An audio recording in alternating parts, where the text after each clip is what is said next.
very excited to share with you this amazing opportunity this morning. I'm particularly excited about being able to go to New Zealand and be able to take Master Gardeners there because I lived in New Zealand for a few years and my husband's from New Zealand. And I have to compliment Carrie with Hidden Treasure Tours on the itinerary, because when the idea of a trip to New Zealand first came up, my mind was going through all kinds of things. Like, how could you ever try to see everything that's so amazing about New Zealand? But she has done it. This itinerary really hits so many of the wonderful places I am very excited to visit again, and places I never got to see before. So I know that if you're able to join us for this trip, you will have the time of your life. And I should introduce myself. I am Charlotte Glenn. I'm the Extension Master Gardener Program Coordinator for NC State Extension, and I will be joining the trip as the host from NC State. Also on the call today, we have Carrie Ladano from Hidden Treasure Tours, who developed the itinerary and is handling the administrative side of the trip, and Susan Marr, who has been to New Zealand many times and worked with Tours to Hidden Treasure. So they'll both be sharing advice and expertise. And welcome to all the Master Gardeners who have joined us. So what we're going to talk about this morning, it'll probably take around an hour. It just depends on how many questions we have. First, I'm just going to do some general background on how these study tours work, and we'll talk about the costs and how to get registered. We'll share some travel tips, especially flying to New Zealand. It's a pretty big journey, so some tips on how to get there and where you can fly from. And then we'll really get into the specifics of this New Zealand trip with a little bit of information about New Zealand itself. Then we'll walk through day by day the itinerary. If you have any questions, we will stop. I have some breaks built in to ask for questions, but also you can put questions in the chat box at any time. So I see Debbie is not able to see the screen. The screen is black. Is anybody else having that issue? If you type in no, I can still see it. Okay, so people can still see it. So Debbie, it might be something that is the way you've got your view set up. And if you take your mouse and roll over the screen, there some different options should pop up, some different menus. And if you click on some of the, especially some of the things that come up at the top of the screen is how your view shows up. If you click on some of those, hopefully you'll get to the place that you can actually see the slides. So it looked fine before, but now it's black. But for now, that's only Debbie's only having that issue. So maybe it'll come back to you in just a minute. But my advice would be to try clicking on some of the different display options that if you roll your mouse over the top, you should be able to see. Okay.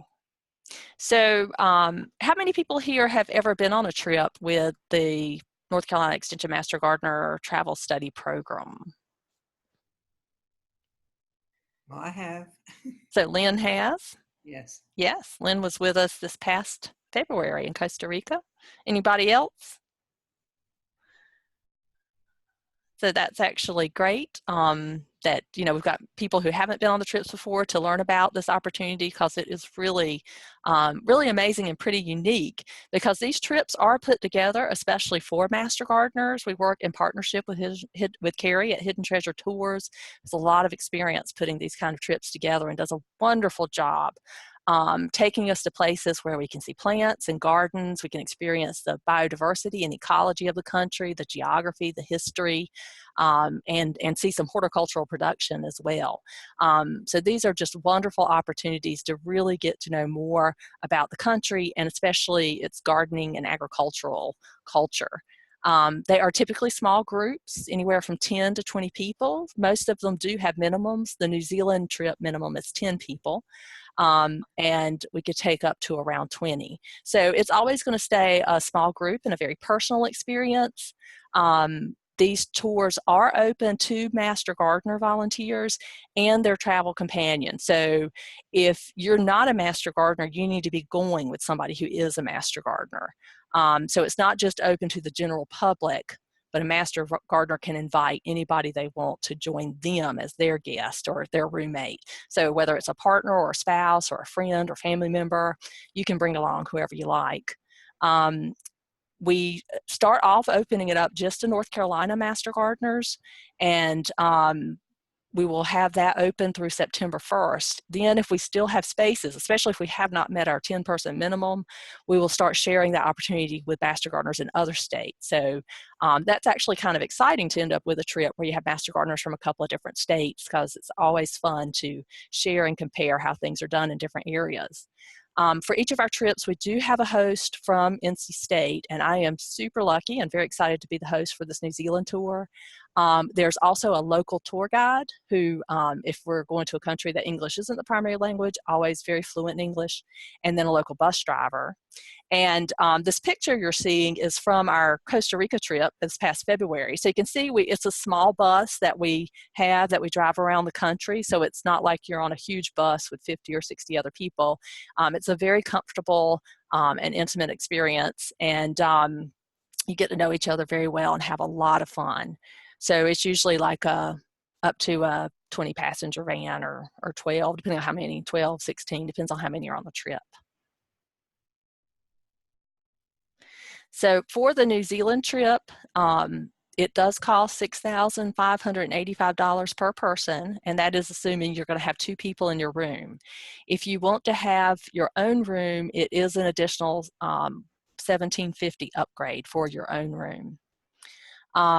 What this includes is your transfer from the airport to the hotel once you get to New Zealand, your hotels, and we stay in wonderful hotels, very comfortable, clean, nice locations, entrance fees to all the attractions that are listed as part of the tour. And for the New Zealand trip, many of the meals are covered, and they are indicated on the itinerary. We'll talk about that specifically. For the New Zealand trip as well, there is going to be an internal flight when we go we're going to be both in the North and the South Island. So we're going to fly from the North Island down to the South Island. That is included in the $6,585, as well as a couple of cruises. So that's super exciting. We'll have an overnight cruise on Doubtful Sound, which will be amazing, and an evening cruise on Lake Wakatipu. So that is all included. So what is not included is you getting to New Zealand. So you will be responsible for your airfare from North Carolina to New Zealand. Fair warning, it'll probably run around $2,000. And please do not book that until the tour is confirmed. So up until we have 10 people, the tour is not confirmed. And if you have already sent in your deposit, we will let you know as soon as we get that 10 minimum so you can book your tickets. Because of course, the sooner you can book your ticket, you can get a little cheaper prices. Also not included is travel insurance, although it's strongly recommended that you get some. And then gratuities, so tips when we're traveling, tips for the bus driver, for the tour guide, just throughout travel. So that's something to think about and budget for. And Carrie, is there anything you want to add? Did I miss anything, or anything you want to add to that? Sure. The only thing I want to add is along the lines of the deposit, we will not, either cash the check or charge your credit card until the tour is confirmed. And we always let you know when that point is, and we'll give you a heads up, before we do, either cash or charge it, just so that you're aware that that's going to happen. The main reason we do this is, well, first of all, we just want to make sure the trip is a go, but also in regards to travel insurance, once you make that initial payment on a trip, you only have 14 days to book travel insurance if you want it to cover a pre-existing condition. And so we definitely want to make sure that, the trip definitely is a go, and that deposit payment falls in line with the ability to book travel insurance to cover that. Thank you. I'd also like to add that in the past, many people have used frequent flyer awards to get their airfare on these trips. So if you've got miles accumulated, you could consider doing that. Our last tour in New Zealand, we had a combo bus driver tour guide. So you may only be tipping one person, and Matt was excellent at that. Great. Excellent. That is all excellent. Thank you for sharing that. And it's a great lead into the next slide, which is more the mechanics of how to register. So, and as Carrie said, your $1,000 deposit holds your spot, but that whether it's a check or whether you give credit card information, is not charged until we get 10 people for this trip and we know it's a definite go. So if you would like to register, the deadline, the drop dead deadline is December 1st, or we might fill up beforehand. So I would definitely say if you are serious, you know you're going to go on, you want to go on this trip and you know you want to register, do it as soon as you make that decision, because the trip could fill up, and if you wait till December 1st, you could miss out. So for right now, it's only open to MasterCarders in North Carolina, and that's through September 1st. But after that date, if we have open seats, we will start advertising it to MasterCard volunteers in other states. So just keep that in mind. The registration form is available on the webpage we've created about the trip, and that's been included in all of the emails I've sent out promoting this question and answer session and promoting the trips themselves. And the link is here on the screen. And so once you send in your deposit, you've secured your spot. Once we get 10 people and we know it's a go, those deposits will be deposited or charged, and the full balance will be due 90 days before travel. If you decide, if you pay the deposit, the trip's a go, but then something happens and you're not able to join us, as long as we're 90 days out, you will be able to get most of your deposit back, but there is a $250 administration fee, so you get $750 back. Once we're in within 90 days of travel, though, those funds have been spent. And if you have paid the full amount, unfortunately, we're not able to give refunds. And Carrie, I don't know if you want to add anything to that. I don't want to misrepresent you in any way. No, you're correct. Yeah, and the main reason Okay. just within that 90 days is everything's already been paid out on our behalf. So, you know, we're out that money, which means we can't give that money back to you. So that's the only reason for the 90 days. Excellent. But if you have trip cancellation insurance, then you'll get your money back. Excellent tip. Thank you, Susan. All right. So you can go early or stay after, especially for a trip to New Zealand. I would strongly encourage it because it's a long journey. It's not somewhere you're just going to pop off to every year. And hidden treasure tours can help you if you would like to stay extra days at the hotel, our arrival or departure hotel. They can book those extra days for you. And they can also help with making your airline reservations. And they work with a travel agent, and so there's just a $40 fee if you want them to book your airline reservations and handle that. So I'll just note a couple of places if you're considering going and think you're going to stay some extra time. We will be arriving in Auckland, which is in the north part of the North Island. And one area we're not going to be visiting in our trip is the area north of Auckland, which is known as Northland, and particularly up in the area known as the Bay of Islands, which is beautiful. The whole country's beautiful, but especially beautiful up in the Bay and Islands area. So places like Kerikeri and Paihia are some of the towns up there that you could see. That's actually where I'm going to be visiting before the trip. That's where my in-laws live. So that would be something to consider. Also, if you want to stay on in Christchurch afterwards, you might want to consider taking the Transalpine train across Arthur's Pass over to Greymouth, and you could even go down to Franz Josef Glacier, which is a glacier actually right at sea level. It's pretty amazing to see, and Arthur's Pass itself is truly amazing. You're going up through the mountains, and an unforgettable trip.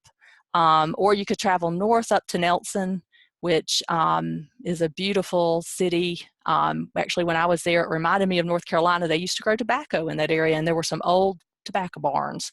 They also grow wine grapes and hops and lots of interesting things. There's a lot of potters who live in the area, a lot of beautiful beaches.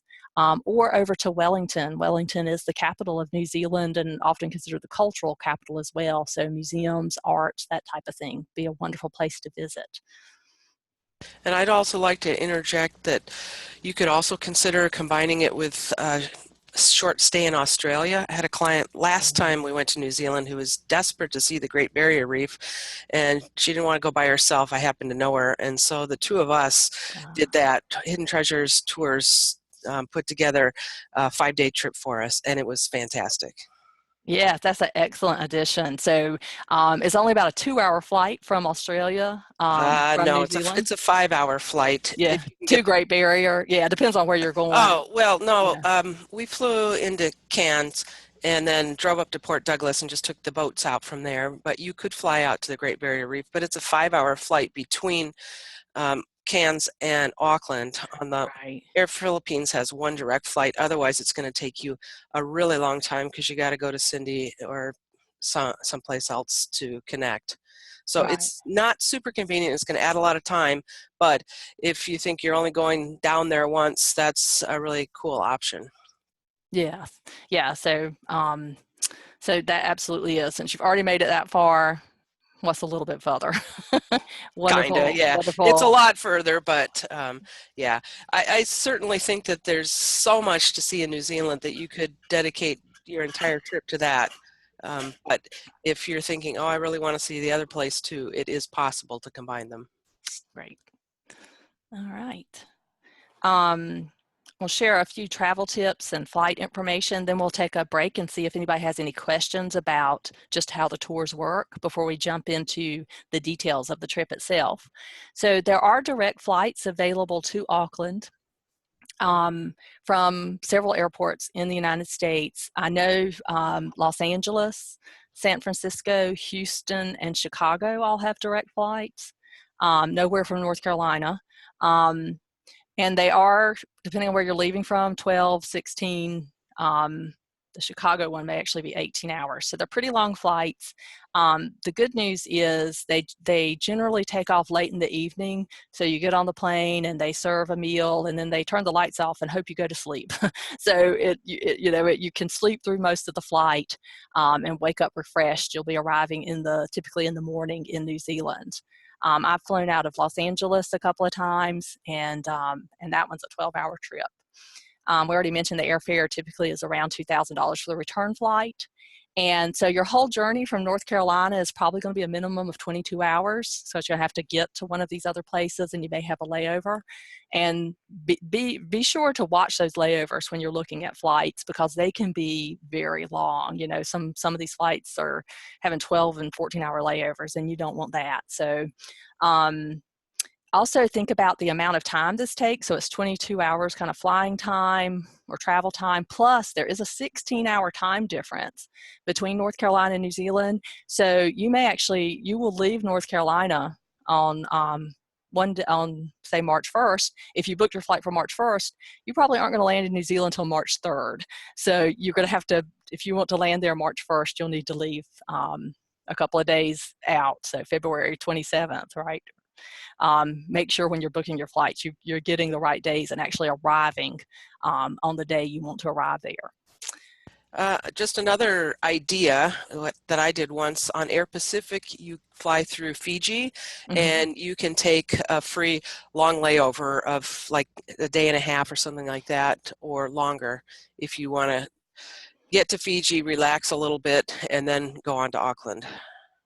Yes, and I think you can also do some trips like that through Hawaii Yes, and I think you the other can, although they're a islands. little more expensive. But Yeah, yeah. So you can make this a real tour of the South Pacific if you want.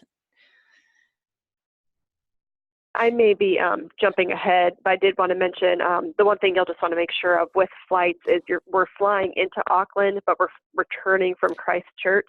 So when you do book your flights, you just want to make sure that let your agent, or if you're doing it yourself, just make sure that the return airport's different than the arrival airport.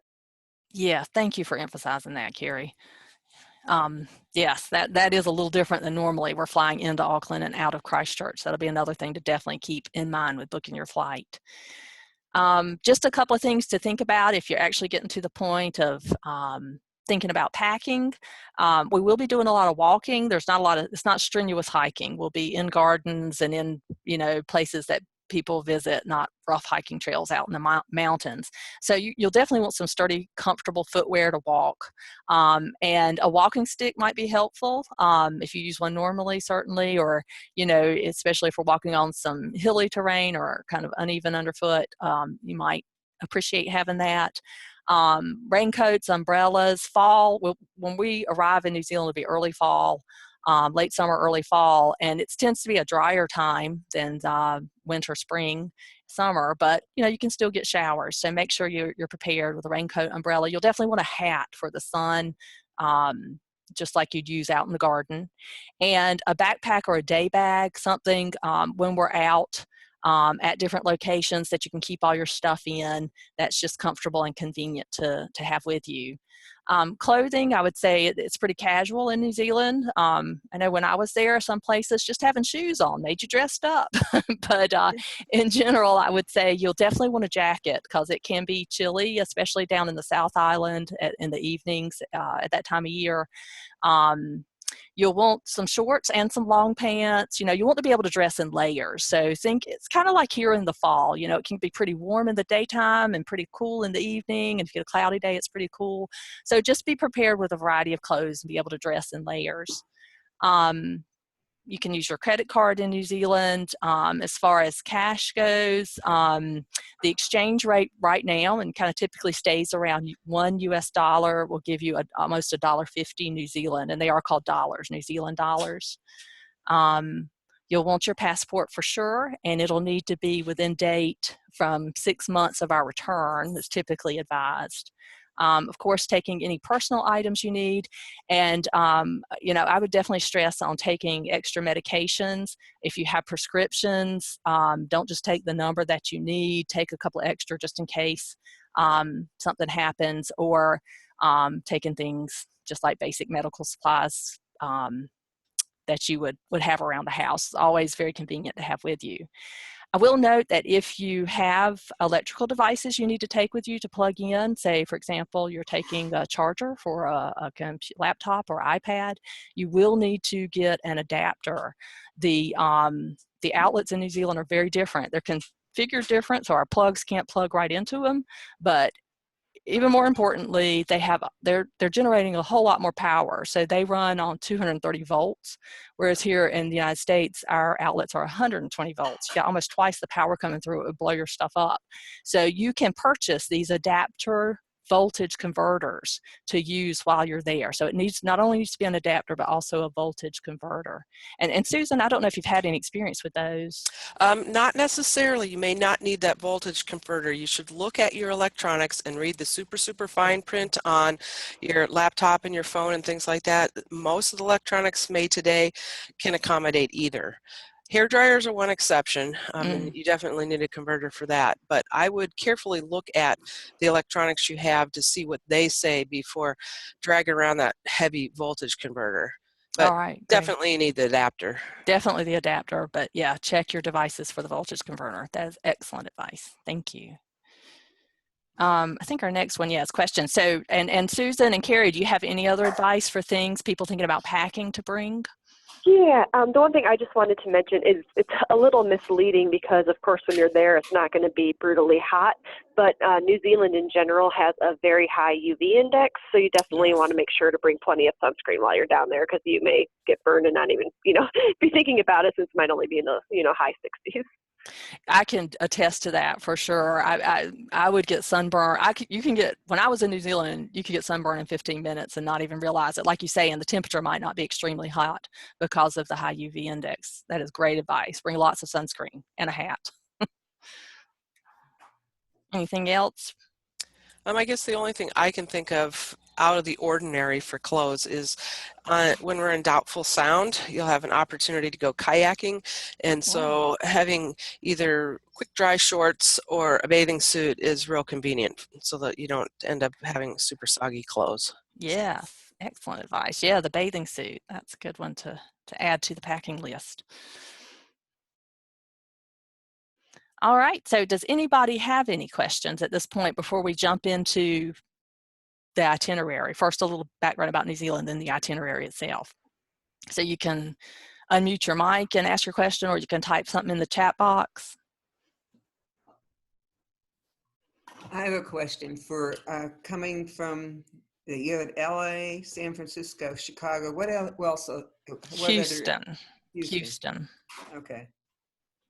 I think the Houston one's about 16 hours. Where have you flown out of, Susan, to go over? Mostly LA, but Okay. San Francisco, and I flew out of, well, Dallas was to Sydney, so I don't know. I don't think they have a direct flight to Auckland. But that doesn't mean that you can't fly out of other airports like Dallas on American that do connect through Sydney. Right, exactly. Yeah, those I just listed as direct flights, which are currently available right now. I personally like to use Google Flights, which is you just can search for Google Flights and you can look for flights. Of course, there's many. If you're going to be booking your own flight, not using a travel agent, you know, Expedia, Kayak, there's all kinds of tools out there to help you. Yeah, so you could fly out you could put flights together with more layovers and stopovers from just about any airport. And I will say quickly, it seems silly, but if you're flying out of, you know, a local airport and then planning on having a larger connection, if there's several airports within driving distance, like even 2 or 3 hours, definitely check the pricing because the difference can be rather dramatic. So if you're willing, I mean, I know, you know, if you're having a 16 or 20-hour flight, the idea of having to drive a few more hours isn't overly appealing, but sometimes it can mean, you know, upwards of a $500 difference in cost. Yeah. And on the return trip home too, coming back, you could consider staying over in LA or San Francisco for a night so that you have a chance to start to recover. Yes, it's a pretty big time difference. And is the from San Francisco to Auckland, is that how many hours? Is that 12 also? That one's about 12 or 13. It just depends on what equipment you're flying on and what route they're taking. Sometimes they get there an hour early. Sometimes they have a headwind and get there late. So those are all approximate times.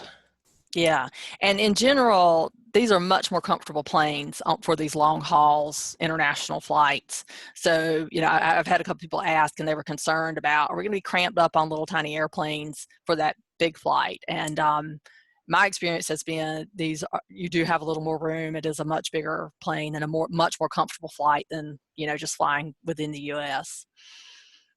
Now, are there other seating? Because my hairdresser's daughter lived there, and she said that her mother and her went, and they've just paid a little extra, not for first class, but for extra room where you see. I don't know what airline they went on. It depends on the airline. Many of them will have an economy premium or some sort of extra legroom area, usually at the front of the economy class. And that is usually only up to a couple $100 more as opposed to business or first class, which are a lot more. Yeah. Yeah, well, I know. I checked that. It's a lot more. Yeah. Okay, thank you. All right. Oh, Okay. just one more thing, going back to the clothing. I'm just in my mind going back through some of these trips. Hat and gloves are actually kind of nice for some of the trips when you're out on the water because it can get really chilly as you're moving if it's damp, especially. So a light pair of gloves can really make all the difference. All right. Great advice. Okay, well, we're going to move ahead and talk about New Zealand itself and our itinerary. First, some of the information I sent out, I said the tour was to Aotearoa, New Zealand, and some people said, is that different than New Zealand? So Aotearoa is the Maori name of New Zealand. Maoris are the native culture for New Zealand, the native peoples, and it translates into land of the long white cloud, which is quite poetic and fitting. So you will see, especially within New Zealand, you'll see Aotearoa used a lot to refer to the country, or you'll see it used together, Aotearoa and New Zealand. So New Zealand itself there's two main islands. There's a couple of smaller islands, but the North Island and the South Island. So not very creative in their naming, but very easy to figure out which is which. And these two islands are roughly the size of North Carolina and South Carolina, with the South Island being the larger island and more the size of North Carolina. But a lot less population, with just under 5 million people. That's half the population in the whole country that we actually just have here in North Carolina, where we have 10 million. And most of those people live in the North Island, and most of them live in the greater Auckland area or the northern part of the North Island. So once we get down into the South Island, you will notice it is much more sparsely populated, except in the urban areas like Christchurch and Dunedin. Also, I'll mention, of course, we'll be in the South Pacific, but the body of water that's between New Zealand and Australia is known as the Tasman Sea. The country itself is mostly hilly. There's a lot of mountainous areas, and there's just a lot of hilly areas. There's very few flat areas, except for around the Christchurch area, which is where I actually lived. And there's a lot of geological activity in New Zealand. From a geological time frame, it's a very young land mass. It's still forming. The Southern Alps run down the spine or run down the back of the South Island, which you can see in the picture here, covered in snow. They're actually still growing. Unlike our Appalachian Mountains, which are shrinking, the Southern Alps are still growing. So they do have some active volcanoes in the country. Those are mostly in the North Island. They do occasionally have earthquakes. There's areas that they have geysers and mud pools and all that really neat stuff. The highest point in the country is Mount Cook, over 12,000 feet. And the climate itself is more of a maritime climate. So these kind of long, narrow islands down there in all this Pacific Ocean means it's really changeable. So in one day you can have sun, you can have rain, you can have sun again, then you might have a shower, and it might be warm and it might be cool. So be prepared for kind of this changeable weather, although the fall does tend to be more stable, a little more stable and drier. And overall, in the whole country, it's not too hot, it's not too cold, especially where people live near the coast. As far as a USDA growing zone, most of the country, especially the North Island, would be zone 9. Some areas up in Northland, north of Auckland, never get frost, and it rarely frost even in Auckland. But down in the South Island, you definitely look more at like zone 7, zone 6, and in the mountains much colder. And frost much more common in the winter, and occasional snow. But the time of the year when we're going to be there, we should see very pleasant temperatures. Keep in mind that New Zealand in the Southern Hemisphere, their seasons are opposite of ours. So it will be autumn. Autumn just starts in March. I know when I lived there, I always used to look forward to late February and March because the apples were picking apples, and the weather was really beautiful. So, you're looking at that late summer, early fall. And so temperatures for March, just some general temperature readings. In Auckland, you'll see, of course, the further north you are, the warmer it is. So north is warm and south is cold. Daytime highs in the 70s and nighttime lows just in the upper 50s, very pleasant weather. Once we get into the South Island, we see the temperatures are a little bit cooler with daytime highs in the 60s, but still nighttime lows in the lower 50s. So it should just be very, very pleasant for us while we're there. Interesting question. We've already talked a little bit about what time is it in New Zealand, which we ask a lot at my house because my husband, we do talk to his parents every couple of weeks. So it's always like, well, what time are we going to call them? What time will it be there? So you do need to know there's a 16 to 18 hour time difference. They are ahead of us. And the variation comes in daylight savings. Are we on daylight savings? Are they on daylight savings? So right now it is a 16-hour time difference. So when 10 a.m. here, when we started this webinar, it was actually 2 a.m. tomorrow, Saturday morning in New Zealand. But if we look at our trip and what's going on with daylight savings for our trip, when we first arrive in early March, there'll actually be an 18-hour time difference. We will be 18 hours ahead of our folks here in New Zealand. Our folks that are back in North Carolina, because we will not have started daylight savings, but daylight savings next year will actually kick in North Carolina on March 10th. So that'll take an hour off, and then we'll only be 17 hours ahead for the last few days of our trip. So kind of just an interesting question to think about for when you're there and making contact with folks back home. And my suggestion for that is if you have a smartphone and you have a clock app on it, you can set it so that you can see the times at the different places, because I can never keep that straight, especially with those weird numbers of 16 and 17. It is really kind of mind-bending. That is, so a clock app on your smartphone? Yep. Excellent. That's a great tip. So the folks that live in New Zealand, New Zealanders, actually call themselves Kiwis, and Kiwi is this flightless bird that you find in New Zealand. It's indigenous. I think almost all of the native birds in New Zealand are flightless because New Zealand itself did not have any native mammals other than a little species of bat until settlers brought with them things like rats and cats. So their birds had no reason to fly. There were no predators out there. So unfortunately, what that's meant when rats and cats and other things came in is some of those native bird populations have really become endangered. But in general, so this is the kiwi, and New Zealanders call themselves Kiwis, and you guys have probably eaten some of those little fuzzy green fruits that we here in the United States often call kiwis, but in New Zealand, that's always called a kiwi fruit. So when you're in New Zealand, it's a kiwi fruit. Kiwis are the people and the birds. In general, the folks in New Zealand are very friendly, cute, good humor, down to earth, very welcoming, just wonderful people to interact with. The indigenous people are the Maori, and it is a Polynesian culture. So, originating from Southeast Asia, coming through Fiji, going down to New Zealand, out to Hawaii. That's the origin of the Maori people. But New Zealand was colonized by Britain. And so today in New Zealand, about 74% of the people have European ancestry, primarily from England, Ireland, Scotland. Of course, they do speak English, but it all has a Southern Hemisphere twang, and so I put they speak English, because they end every sentence in A, which can be a little different when you're first getting used to. You think they're asking you a question, but it's just how they talk, kind of like Canadians use that a lot, that A.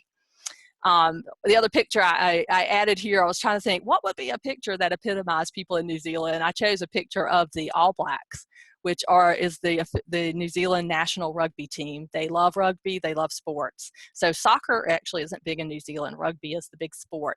And the All Blacks is their national team, and they are well known for performing a haka, which is a war dance, which comes from the Maori, before each match. And that's a way to intimidate their competitors. So even if you never go to New Zealand, when this webinar is over, I want you just to search for New Zealand All Blacks haka and watch a video of it. It's quite impressive. And both the men's and women's teams, sevens, won the World Cup that was just held in San Francisco a couple weeks ago. Excellent. So they're world champions in the rugby sevens. Yes, there's different versions of rugby, right? So it gets kind of confusing. 15s and sevens. Yeah. And other. Yeah. And one thing to me that was, I can't emphasize enough, like when I was there, how into sports they were. And I think it's kind of national pride, and it's their teams go out around the world and compete very well. The All Blacks with their all black uniforms, it's just really big in the country. They don't have teams at universities like we have here in the United States. And, here in North Carolina, we'd say I either support NC State or Duke or Carolina, and that's kind of like your team. Whereas in New Zealand, locally you have your regional teams, and then as a country, you're supporting your New Zealand team. Agriculture is a big part of the economy in New Zealand and a big part of the land use in New Zealand. A lot of that very rural areas are agricultural production. Particularly sheep have historically been a very big part of agriculture in New Zealand, but in recent years, as wool prices have dropped, they've had a lot more increase in cattle production, both for meat and for dairy products. New Zealand actually exports a lot of very sophisticated high-end dairy products around the world. They still do a lot of wool. And there's also always been a strong horticultural crop part of the economy, the agriculture, but that's really grown as well. Of course, kiwi fruits, apples, you probably do see, especially certain times of the year, like February, March, New Zealand apples at the grocery store, a lot of the kiwi fruit you see from New Zealand. And then wine, of course, a lot of more vineyard production has really boomed in, say, the last 20 years, and New Zealand wines have been recognized around the world for their high quality, especially their white wines. Then as far as gardens and plants, you know, it's amazing the range of things you can grow in New Zealand because the climate is so benevolent. Usually for most gardeners, their biggest worry is the wind, you know, trying to create, being a maritime climate like that, it can be quite windy, so sheltering things from the wind, but temperatures themselves aren't usually an issue. Rainfall's not a terrible issue. Some parts in the East Coast of both islands tends to be much drier than the West Coast. But you can grow just about anything. I would say a lot of the garden style really harkens back to that English garden style, but then you get these Southern Hemisphere plants thrown in there, which really gives it a different feel, you know, things like grevilleas and proteas, and their native flora is very interesting. I put that has an understated beauty because a lot of their native plants don't have real bright, showy flowers, but they have just beautiful textures. So I've included some pictures here of things like what they call cabbage tree in New Zealand, which is a type of cordyline, the New Zealand silver fern, which is, you know, kind of their national symbol, beautiful tree fern, and then things like New Zealand flax, a phormium. So just these beautiful textures of plants, which really, you know, make a nice contrast and combination with some of the more European type plants and garden settings. So that's just a little bit of background I wanted to share about New Zealand, the country, and we're going to finish up by actually walking through the itinerary and then have time for more questions. So the itinerary itself, you can see I've laid it out on the map showing where we're going and the actual days we'll be there, including that flight from Auckland down to Dunedin. That's included in the price. Also, as we walk through the itinerary, you'll see by each day I'll have B, L, and D to indicate which meals are included, with of course B for breakfast, L for lunch, and D for dinner. I just want to jump in and give you some background on why not all meals are included. The very first time we did this trip, all meals were included, and people were just overwhelmed by the amount of food, particularly the three-course dinners, and they didn't want to eat them. So the next tour, we decided we'll take some out to give you the flexibility of eating lighter or not eating at all. Yes, yes, yeah, I think that's wonderful. There's a lot of variety of food available in New Zealand. So, you know, of course, you can find McDonald's and stuff like that. But then, you know, if you're looking for something really inexpensive, you could do fish and chips. You could do a pie, the pie shop. They have wonderful meat pies. Or you could, there's fine dining. You know, there's all kinds of options. The food is all wonderful. Tends very fresh, you know, locally produced, because as a fairly isolated island country, they do produce a lot of what's, you know, eaten there in the country. So very fresh, very tasty. You know, a lot of seafood, things like New Zealand crayfish, which is a type of lobster that doesn't have big claws, or considered a delicacy. Different mussels, fish, also beef, chicken. So, you know, same kind of food. Yeah, lamb. How could I forget? Lamb, of course. So the food in general is just delicious, very fresh, very tasty. So we're going to start off in Auckland. That's where you'll fly in on your first day. So remember, it's probably going to be morning when you get there. Hopefully you'll have slept on the plane, so that'll help you adjust to this big time difference. So you will get a transfer to the hotel, and the hotel might not be quite ready to check in when we get there, so we're going to visit Airlie's Garden, which is a beautiful private garden that you can see a picture up here in the top. And everywhere we're visiting has their own website, so I've added links to all of those on the web page about the trip, so you can go and start previewing the places we're going to visit and learning about them. And then we'll have our welcome dinner that evening to kind of start getting to know each other, and that is included. Of course, we'll meet our local tour guide on that day. Next day, we're still in New Zealand. We'll visit Totara Water Garden, another private garden, and then the Auckland Botanic Gardens, which is a large public garden. It's, as far as botanic gardens goes, it's more recently been established, probably about 20 or 25 years ago, so it's still very much growing. They have an amazing collection of plants. I visited it 20 years ago, so it'd be really wonderful to see how they've grown. It's definitely changed since then. Yes, I can imagine. And Totoro Waters is a really cool place that has nothing to do with New Zealand plants, but he's really focused on succulents, a lot of terrestrial bromeliads, artwork, and it's just fantastically designed. Very small place, but just very interesting. And if you like succulents, it's a really cool place.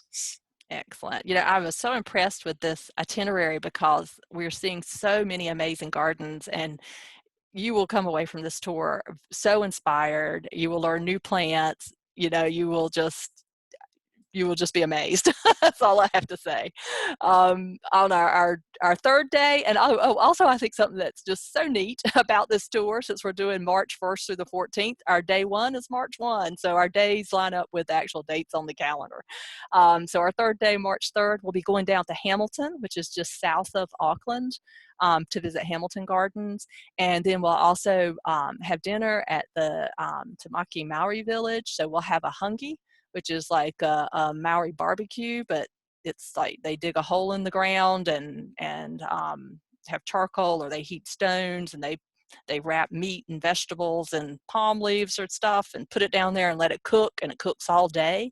So very interesting and enjoyable experience. We'll see a concert, traditional Maori dance. I'm sure we'll see a haka. I'm sure we'll see, like in the picture here, some of the dances, as well as Maori art. So you can see a picture here as well of the type of carvings that are very typical of Maori art, just beautiful, amazing carvings. They use a lot of greenstone, which is a type of jade, which you can see in the piece of greenstone the one person is holding. Do you want to add anything, Susan or Carrie? No, it's just Rotorua is a really interesting place. When you get there, there's steam coming out of the ground because this is a volcanic area, an active volcanic area, not in the terms of explosions, but there's geysers. I think you guys are going to Whaka. I didn't really look at the itinerary that closely, but Government Gardens are just a beautiful place with an old Tudor style building that used to be the therapeutic baths at the hot springs there. They have a little bandstand. Went with a friend to a concert there. They have free concerts every Friday afternoon. The crafts and the arts that they produce are just spectacularly beautiful and make a really nice souvenir if you want to bring home some carved jade jewelry in very traditional designs. We got all kinds of wood carvings from some of the native woods we brought back. So certainly look to some of those things as really high quality souvenirs to bring back. And at the Arts and Crafts Institute is a really good place to purchase some of the best stuff. Yes, great. Yes, and I didn't put a picture of the Redwoods Tree Walk. I haven't done that before, but the website looked amazing. Just walking, of course, redwoods aren't native to New Zealand, but they've been planted and they thrive there. So walking among the trees, and I believe they even have like suspended bridges up through the trees. Have you done that one, Susan? No, I didn't even know about that. Yeah, me either. So you should visit the website. It looks amazing. Yeah, I actually did look at it and thought, wow, that's interesting. Yeah. Most of them are promoting mountain biking through it, but yeah, they do have walks as well. Yeah. So Hamilton and Rotorua will be our day 3 and day 4, and so that kind of is what we're doing in the North Island, because day 5 we will go back from Rotorua. We'll travel up to Auckland and get our flight down to Dunedin, which of course again included in the price, and we will visit the Dunedin Botanic Gardens, which I really look forward to. I actually never made it to Dunedin when I lived in New Zealand, though I lived near Christchurch. But Dunedin is known as the Edinburgh of New Zealand. It's a very Scottish city. And one thing I found when I was there is people kind of kept the Scottishness or the Englishness alive. So in some ways you'd find some of these places in New Zealand were more Scottish than even in Scotland, or things like that, or more English than in England. because they kept those traditions alive. In Dunedin on day 6, we will visit Lanark Castle. We will go out for a wildlife tour where we should be able to see some pretty amazing penguins. The little blue penguin, which is so cute, just this little kind of bluish looking too, and then the yellow eye penguin, which this picture you can't see terribly well, but does have a yellow eye. There'll be fur seals and shags and seabird, which shag's a type of seabird, and other just amazing coastal wildlife to see. They are just out from Dunedin. And then if you've never had haggis, you'll get the opportunity, because we will have dinner included on the 6th day at the hotel, which will include a haggis dinner. If you haven't heard of haggis, it's kind of like the souse of the sheep. Souse in the South here is all those bits of the hog you grind up and make something out of. So haggis is all those bits and pieces of the sheep ground up and traditionally stuffed into the stomach or the intestines, I believe. But I don't know how official or traditional the version of haggis is. Fortunately, the one that they serve you made out of lamb and oatmeal, so great. It's edible. It's definitely a much more tasty version, a gourmet version. I'm sure it'll be quite nice. Just a little note on those penguins. The yellow-eyed penguins you're seeing from a really long distance. You're looking down at the beach a long ways away. The little blue, oftentimes they've built this blind along the bluff, and the little blue penguins oftentimes nest behind that, so they will have little places where they can open up a tiny window so you could look at them, but no pictures allowed in there, unfortunately. Oh, okay. Would you suggest people bring binoculars? Do you think it's worth bringing binoculars, or is it a lot to haul around? It's a lot to haul around. So if you're a birder, yes, bring them, because you will be finding other really cool things there. If you're not really big into that, I wouldn't bother because of the weight. The shags are basically just cormorants, but there's all kinds of other really neat birds around there. The last time we were there, we saw an elephant seal that had come up and was resting up with the fur seals there. So that Tairoa Heads tour is a really fun thing on these little 8-wheeler off-road vehicles going on either a super dusty or super muddy track, depending on what the weather's like. They have big waterproof rain jackets for you to put on if it's cold and wet. So you have to look at it as a big adventure. And if you have time between that and getting back to the hotel, there's also the Royal Albatross Center out on Tairoa Heads as well. And if it's nice and windy, with or without rain, that's a really cool stop to either, if you have a lot of time to go inside, it's a bit pricey, like $50 per person to go inside, but it's really interesting. If you just have a few minutes or the weather's not that great, there is a turnout where you can just look to see if any of them are in flight there, for anybody who's a birder. All right, excellent. So from Dunedin, which is on the east coast of the South Island, we'll start heading west to Te Anau on day 7. So this is heading out towards Fiordland National Park. We're really heading into the mountains. On the way, we'll stop by Wild Willow's Garden. When we reach Te Anau, you will have an option to visit glowworm caves. So the glowworms are on the cave walls, and they do glow and sparkle. And have you done that one, Susan? Yes, and I would highly recommend this. It's a fairly long tour because the caves are actually across the lake from Te Anau, so you have to take, I don't know, it's like a half an hour boat ride out there, and if the weather's nice, it's very scenic. Even if it's not nice, it's still pretty cool. But these are little fly larvae, fungus gnat larvae, that spend their life inside these sheltered areas, oftentimes in caves, and they suspend themselves from a little silken hammock on the ceiling of these caves, and then drop down these little lines of silk and that have little glowing bits on them. So no, actually the larvae are the ones that are glowing. So you're using the same chemicals that fireflies use to glow, but it's it's in a long, continuous, very faint light. So unlike the super big burst of a firefly, you're not seeing these sparkles like that. It's this soft blue glow. So you walk through the cave, you get to see some of the features of the cave, as well as get to look at some of these up close. And then you get on a boat and float quietly underneath. So you're looking up at what appears to be the inverse of looking down at city lights from a plane. So it's just fantastically amazing.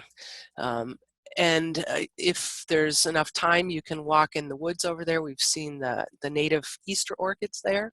So if you're on that tour, I would definitely tell you to go out on the walk and smell for those. Usually we'll find them by smell first before seeing the little tiny white flowers. Fantastic, great. That's definitely one I'm gonna do. Add on the It's a glowworm bit cave. pricey. Yeah. I'm just reading here. It's a two and a quarter hour tour, but definitely well worth it, in my opinion. Great. So day 8, we'll travel to Manapori, which is the launching off park for Fiordland National Park, which is just this beautiful area, the very southwest corner of New Zealand, where the fjords, or these deep coves, cut up into the mountains, kind of like Norway, the fjords, carved out by glaciers. And the reason Doubtful Sound has its name is because it was doubtful it had a bottom, so it was so deep. So mountains rising up out of these beautiful waters, and we will actually take a cruise overnight on the Sound, which I'm sure will just be fabulous. And get up the next morning to head off. It is really incredible. So you're out on this purpose-built boat that they take out, and at one point they tell everybody no talking, everybody be really quiet, and they turn off all the engines so you can listen to the sound of quiet there. And at that point you can start hearing birds off in the vegetation on the hills around you. You have the chance to see some really rare wildlife like Fiordland crested penguins. We've seen 3 different species of penguins on different trips there. If the weather's nice, we went last time, the weather was just incredibly good the first day. We went out all the way out to the end and circled around some of the islands and saw different species of albatross and some whales off in the distance there. Other times it's been pouring rain, but that means that the waterfalls are running really high. So regardless of the weather, you will have just an awesome experience in an extremely remote, wild place. This is almost untouched by humans and just fantastic. Blooming rata trees at times. Of course, these things depend on luck of the draw and when you're there or not. If the weather's nice, the kayaking in a sheltered cove can just be amazing to let you get up close and personal to the native vegetation there. So even if you're not into kayaking, if you've never done it before, I'd still recommend trying it. They will help you out. They've got several crew members that escort people. They'll give you a little instruction. They're sit-on canoe kayaks. They're really easy to maneuver. And if you end up saying, oh, I really don't want to do this, they'll take you back to the boat. So in addition to kayaking, you could go swimming, but the water's really, really cold. or they oftentimes will have just like a tender that will take you out on another trip so that you don't have to kayak. But I really enjoy the kayaking. Yeah, I'm looking forward to the whole trip, but I'm especially looking forward to this. I think this will be... This is one of the highlights. It is a really unusual sort of thing. Not many people get to Doubtful Sound. It's a lot harder to get there. Everybody goes to Milford, and so that place is pretty crowded. There aren't any day trips. Well, maybe there are some day trips to Doubtful Sound, but you can't get very far in it.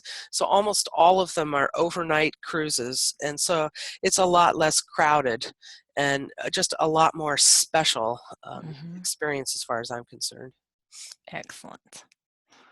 So after that amazing experience, we will travel up to Queenstown, which is, of course, still in the mountains. We're still in the mountains, still, traveling through just amazing scenery. And you can see the picture up top of Queenstown. and Lake Wakatipu, and behind it, this mountain range is known as the Remarkables, and it's pretty amazing in this picture, but they're not yet snow covered. Do you think we'll see snow on the mountain, Susan? Have you been in early mid-March? Maybe. Yeah. It's just really hard to tell. It just depends on the weather.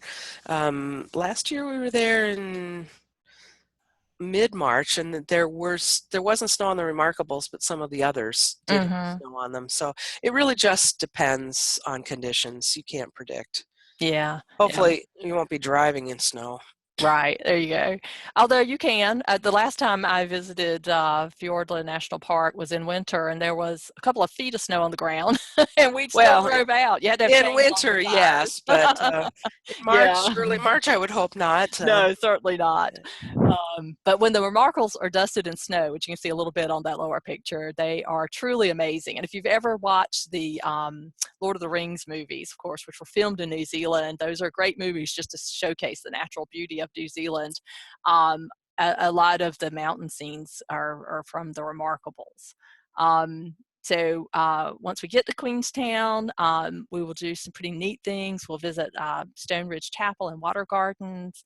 Arrowtown is like an old West town or gold mining town. We'll see. We'll visit a winery, and a wine tasting is included there, the Gibston Valley Winery. And we have another cruise on Lake Wakatipu on the Earnslaw, which is a steamer ship. So it'll take us over for supper at the, what's it called? The Colonel's headquarters, I think is a restaurant we'll be going to that evening, which will be included for that day. Yeah, the homestead. Yeah, the homestead. Walter Peak and Colonel's homestead for dinner. Yeah, so Queenstown's a pretty amazing area, kind of an adventure capital area. Yeah, it's the adrenaline capital That's the word. of the world. That's the So word. they offer, that's where bungee jumping started. They do a lot of paragliding and skydiving and stuff like that, particularly off the mountain where that top picture was taken. You can take a gondola ride up to the top there on Bob's Peak. So if the weather's nice and you've got a little spare time, that's kind of a fun thing to do. It's a really dramatic view from up top. Yeah, and we will have, potentially we'll have some when time that afternoon we come into Queenstown. So lots of fun things you can do there. Then we will, when we leave Queenstown, we'll be headed to Lake Tekapo, where I spent the coldest night of my life one time. This was during the winter as well, but it should be extremely beautiful and pleasant for us. From Lake Tekapo, which is at Mount Cook being the highest point, or Aroki is the Maori name, so you'll often see that, Aroki Mount Cook listed. You will have the option to take a helicopter ride. In my experience, it's often kind of cloudy at Mount Cook, but hopefully we'll get a beautiful, like it is in many mountainous areas, we'll get a beautiful sunny day and we'll be able to see the mountain. Also optional that evening of day 11 at Lake Tekapo is a stargazing experience. And that sounded very interesting to me. I didn't know had you done that one, Susan? No, but that it's a UNESCO dark sky reserve there in that area, and there's an observatory nearby at Mount John. So it's a great opportunity to see the Southern Cross if you've never seen that before. Right. Even if you don't do the sky gazing experience, if it's clear, just walk outside and you should be able to find it. Yeah, there you go. So after our amazing day in Lake Tekapo, we will start our journey to Christchurch on our 12th day.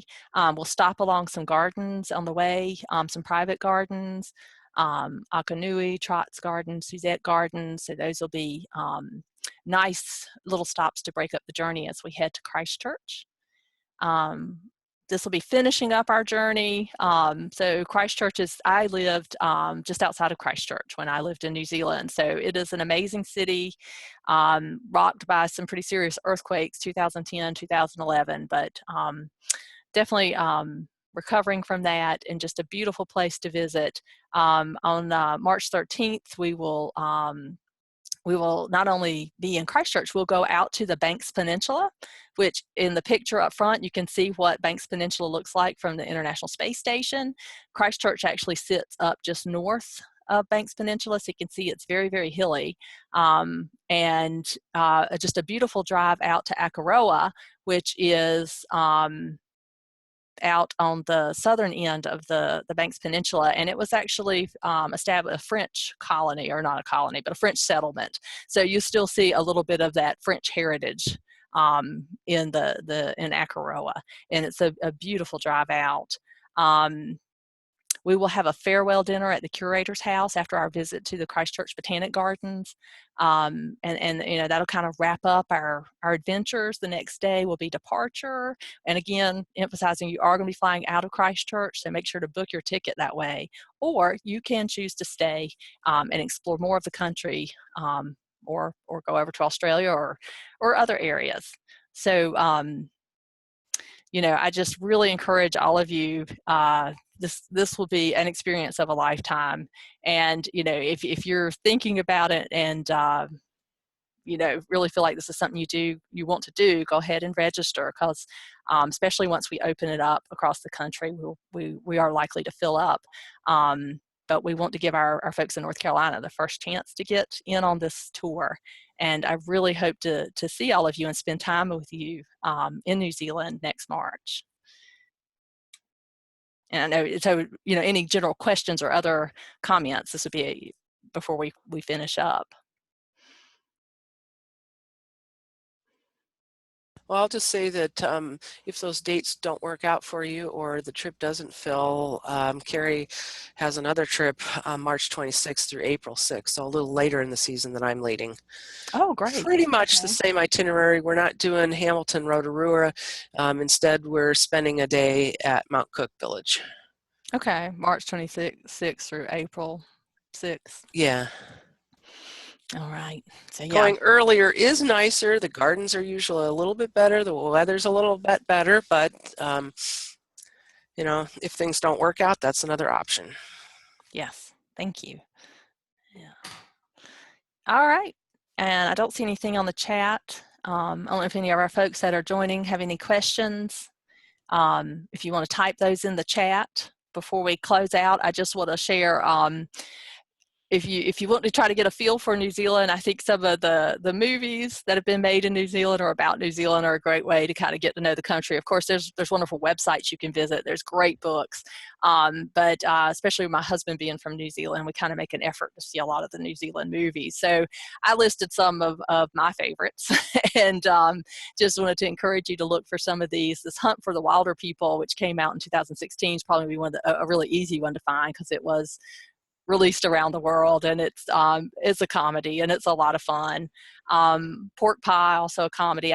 That one's a lot harder to get. I haven't been able to see it yet, but the neat thing about it is it's kind of a road trip comedy. So you get to they travel throughout New Zealand, you get to see a lot of the country. Another one called Boy, a comedy about a young boy and his relationship with his dad. Then a couple of dramas. Whale Rider was very well known, and really looks at Maori culture. Dark Horse, about a fellow who's a chess player and kind of working with young kids in chess. A really wacky comedy, What We Do in the Shadows. It showcases kind of the sense of humor you find in New Zealand. It's made as a mockumentary, so a mock documentary about gosh, the word has left my mind, like vampires, Dracula, vampires living together. And it's really, like I say, it's really wacky, but it's really funny. And then, of course, for the amazing scenery, the Lord of the Rings trilogy really showcases some of the beautiful areas of New Zealand. I will mention some of the other movies you might want to put on subtitles, just so you can pick up every little thing that's being said, and gain an appreciation for the sense of humor and the accent. So that's what I wanted to share today. I wanted to close off. I've got my contact information and Carrie's, and you can contact us. Susan, I didn't include your contact information, but if you're willing to share it, you could enter it in the chat if you know, people had questions, particularly about maybe some of the specific things we're going to, if you'd be willing to help field some of those, or maybe I could just talk with you some next week when I'm in Madison. But we do have some web addresses where you can learn more.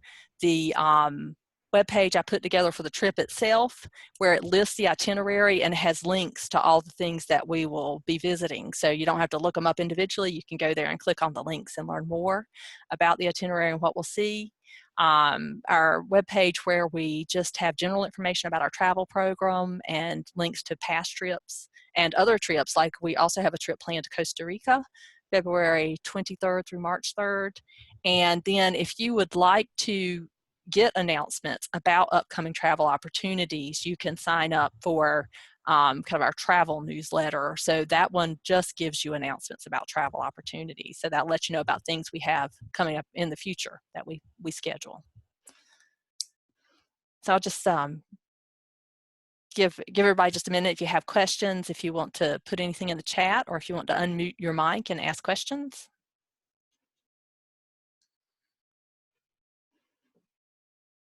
Okay, thanks. Susan's put in her email address. And you and I will talk. Excellent. Next week. Excellent. I look forward to it.